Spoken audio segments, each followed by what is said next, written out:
আসসালামু আলাইকুম। আজকে আমি ঘুমতে করতে মাকে বললো পাস্তা নুডলস রান্না করো। এখন নুডলস রান্না করতে আমি বসে বসে মা নুডলস রান্না করা দেখি। আমি শিখতেছি মা কিভাবে রান্না করতে। খাচ্ছি মা আমাকে রান্না করতে দেয় না।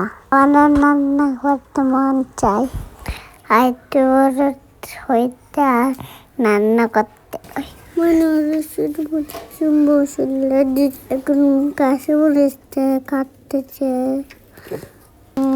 করবে মা দুন্দি পাতে দেবে ডিম দিবে তারপর নুডলস রান্না করা হয় নুডলস রান্না করা আমি খাবো মায়ের হাতে নুডলস অনেক মজা।